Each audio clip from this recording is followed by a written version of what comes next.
Part 2, Nutnfancy, talking about large external frame backpacks. The Kelty Super Tioga, a discontinued model. I know that, but it's still my reference backpack in this category. Talking about the amazing versatility of a pack like the Kelty Super Tioga for its pockets. I covered that in Part 1. However, it gets even better, and I'm not going to disassemble this pack for time reasons. It's just going to take me too long, and it'll be a hassle for me, and I can just speak to it. What I can't show you, again, I'm going to use my REI Ultralight Anti-Shock Hiking Pole. God, that's a mouthful. That's my pointer. Inside here is a map pocket. If you flip this portion up, there's a zip map pocket here. I usually keep my garbage bags in there, and yeah, maybe a map.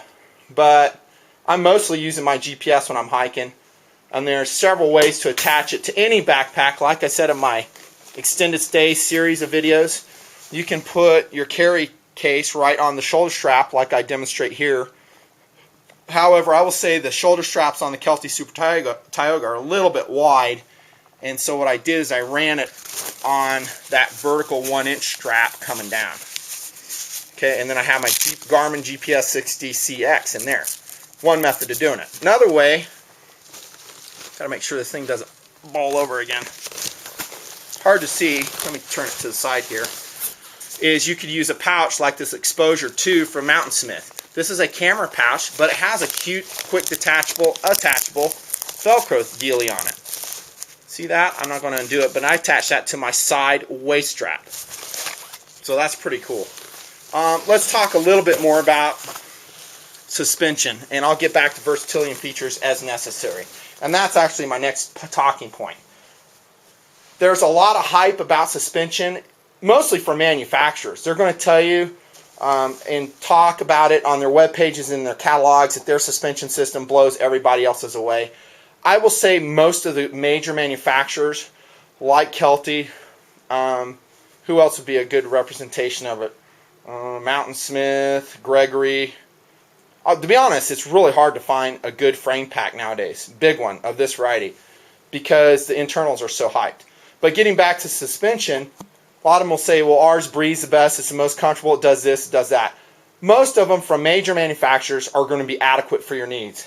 And they were engineered with enough care and thought that they'll function. Not all of them.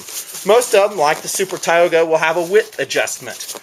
Here the Super Tioga has 5 holes. You can choose which one best suits your shoulder width, and you have a little cross pin with a ring here that you can adjust it. You'll also have what are called stabilizing straps. These go from the top of the shoulder strap to the bag, and I find these are very useful, and I'm adjusting them constantly. I actually like them tight. A criticism I have on most varieties is they will slip and they will not maintain adjustment as you backpack in. The way you prevent that is if you indeed find a sweet spot with your stabilizing strap, roll it up and attach it just like I show there with those Velcro attachment bands. You can find these in hardware stores. They attach to themselves, they're reusable, and that way your Fastex buckle will not come undone as you backpack. Okay, and I've already talked about the breathable back. How about the waist belt? Pretty critical. This is, by the way, where you want most of your weight carried. Did you hear me? That's very important. Your weight is not carried in a backpack, and I don't care if the backpack is 90 pounds, but you don't want to carry that weight on your shoulders. You're going to get really sore, it's going to hurt, it's going to be very unpleasant. Your bone structure around your hip is the basis of most of your weight-bearing capability as a human being. And what we do is tap into that with a waistband, waist belt. And that waist belt is cinched up nice and tight right above the hip bone. In order to facilitate that, there's a height adjustment on most backpacks. Actually all that I know of, any quality one. And what you'll do is load your backpack up with the amount of weight or something approximating that weight and spend an hour or so adjusting your backpack. You can see there's holes to go up and down. Again, we got a cross pin here, and we have the little ring that retains it. By the way, when you go in the backcountry, take a couple of these cross pins, take a couple of these snap rings, just in case you lose one or they break. Because if you lose one of these bad boys, you're in a world of hurt, just like I said about pack strap breaking. So don't fret too much about the system. Again, most are going to be quality, they're going to work for you, you're going to like them. And they will have adjustment capabilities. A lot of backpacks, especially when you get to this 5,000 cubic inch size or around there, are going to be sized in sizes anyhow. They might have a medium and then a large, and they'll tell you what size individual that it would best fit. And I highly recommend you do that. And of course, since I'm 6'3", it behooves me to get the large size. So I'm always after the biggest, tallest pack I can find, generally speaking. That way it minimizes these types of adjustments I'm talking about. This is how you adjust your shoulder straps. It's just a simple Fastech system, and they work great. I've never had one break on me either. Someone told me, yeah, Fastech buckles, I have them break on me. I haven't, and I've done a lot of packing. I just haven't. I'm not saying they can't, but I've had really good luck with them.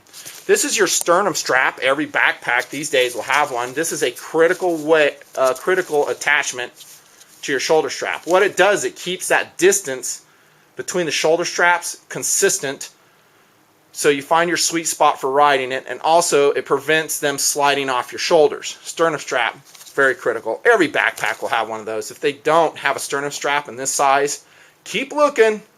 Now the Kelty Super Tioga, this particular model had a really hokey feature. It's called a flow-thru. So supposedly you're supposed to open this, and there's like a tunnel that you can access into your backpack.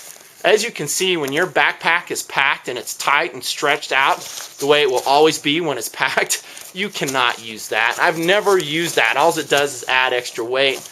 It was just a hokey little gizmo they put on there. I doubt very seriously that current Tiogas have those. Not so much. Got to cover this. One of the nice features of the frame backpack too is how, let me twist this around a little bit.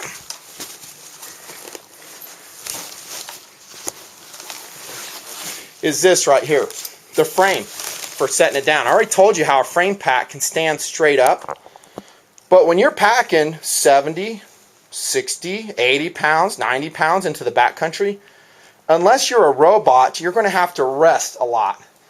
And when you rest, you're going to find a nice log to set your pack down on, and guess what? With a frame pack, it's really easily done. All I have to do, as you can see, I've rested on not just logs, but rocks.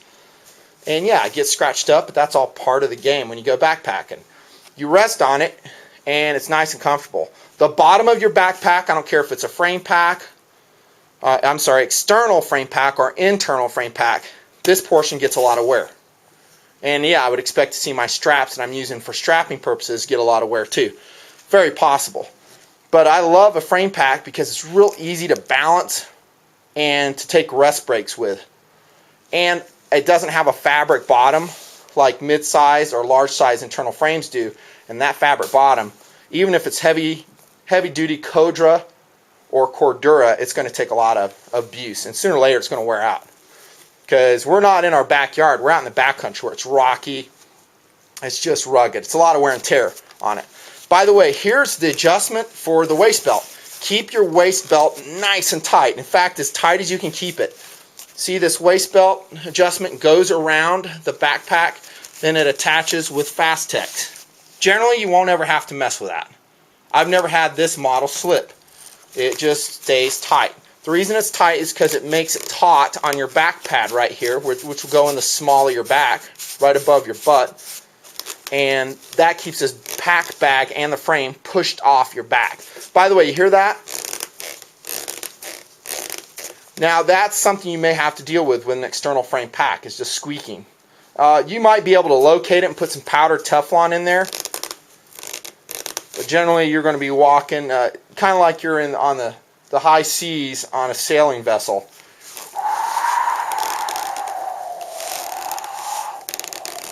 That's the way it sounds to me. That's funny. Anyways, that's just something I put up with. It's not a big deal with me. Here's a stabilizing strap that the Super Tioga has on the waist belt. I like those too. And yes, I do use them. I'm tightening them up or loosening up depending if I'm doing ascent or descent. While we're at this end of the bag, let's look at how I attach my backpack or my sleeping bag. This is a North Face Cat's Meow 20-degree bag, which is good for temperate conditions. No lower than 40 degrees in my opinion. Nice small bag, synthetic, stays warm. I'll do separate reviews maybe on sleeping bags. But notice how it cradles into that very anatomically shaped frame. It has a place for it. And that comes with a stuff sack. And now what do I use to attach? Well, I generally buy these straps at REI. These are Fast Tex gear straps, appropriately sized. They are a little bit heavier, but gosh, they're easy to attach and unattach. Just pop them free and they clip. I have used, for many years, 550 cord, which you see here. I'll tell you what that one's for. But that's really nice, and it cradles in there nicely. Another feature of the Kelty Super Tioga that you need to watch out for when you're looking for your frame pack is gear patches. And this is a gear patch. It's a thing that you can attach different gear to. And that's exactly what I have these sleeping pads attached to. Don't know if you can see it. There you go. There's a gear patch down there. 2 of them, one on each side, and I've threaded my nylon gear strap through. Quick release variety. REI brand, just like I told you. And that's a very quick and easy way to attach your sleeping pads or whatever else you got going.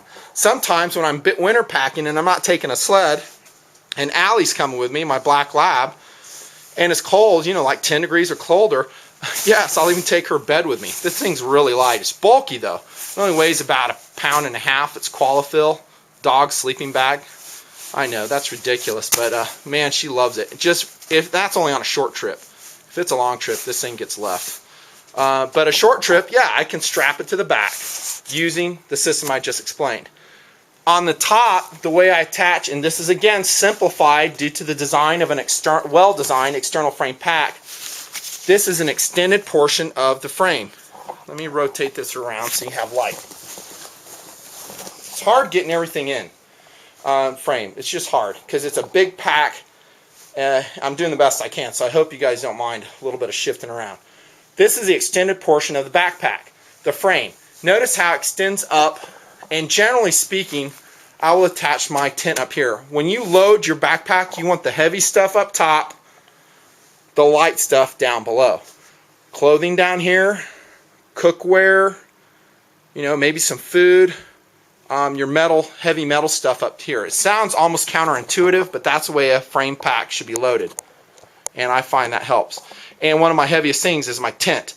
Now, if I'm having a hiking buddy, he'll help carry the poles, or she'll help carry the poles, and whatever, you know, so we split it up. This just shows a Sierra Designs Boundary CD tent on the top, and that's how I attach it, with 550 cord going right through. However, attaching it that way, sometimes it will flop back and forth. That's not cool. I don't like gear banging around, flopping around, and that's why I ran that black 550 cord coming from the top of the frame. Here we are right here. I just tied it around, ran it clear down the pack over my sleeping pads, and tied through the bottom of the frame. And now what we have is a stabilizing strap that keeps things from flopping around. I might run 2 of those. The disadvantage would be it's harder to get into my backpack. There's something inside that I need to access. It's going to be a hassle because I have to untie that first. But life is full of compromises. This is another pocket. Didn't mention this one. This is another external pocket on the Kelty Super Tioga. I love pockets. The more pockets I have, the happier I am. You know, to a point. Because it's versatility, it's capability.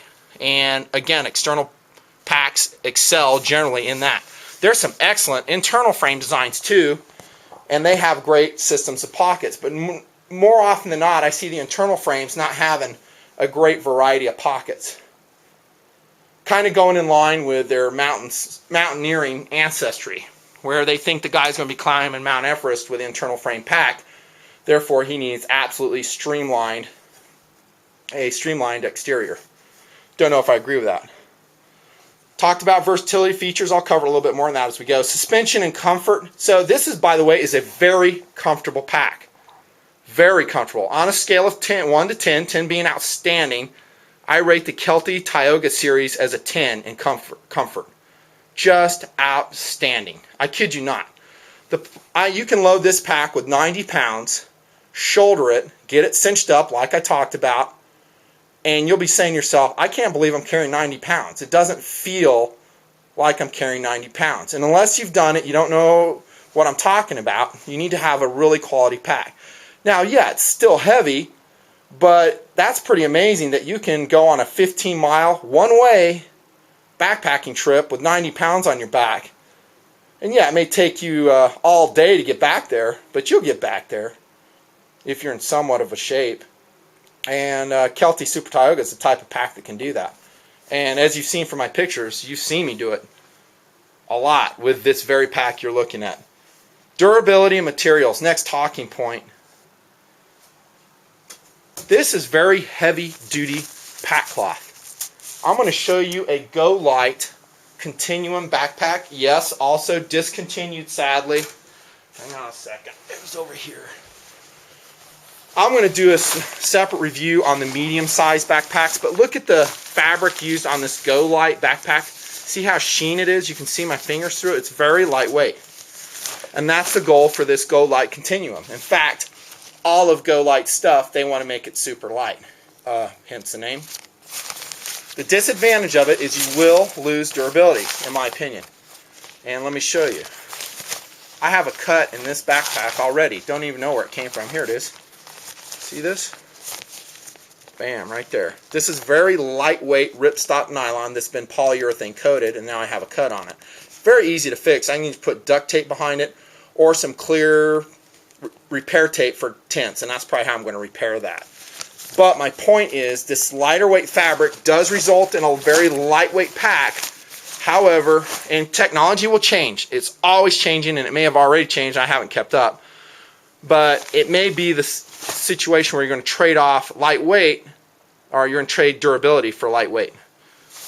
And getting back to the Kelty Super Tioga, this is a heavy-duty pack. And with the use that I put it through, I have to have something heavy-duty. I cannot have it shred on me in the backcountry. I just can't. And also it has even heavier Koja reinforcements. That's like heavy Cordura. I think that's on the bottom of the pack bag. I'm not going to show you. So very durable. And you can see the frame. I showed you underneath the frame as we went just how beat up that thing was. Hey, that's into part 2, talking about large frame external packs with my reference backpack, the Kelty Super Tioga, Nutnfancy. Here comes part 3, and that'll be the final part. Thanks for tuning in.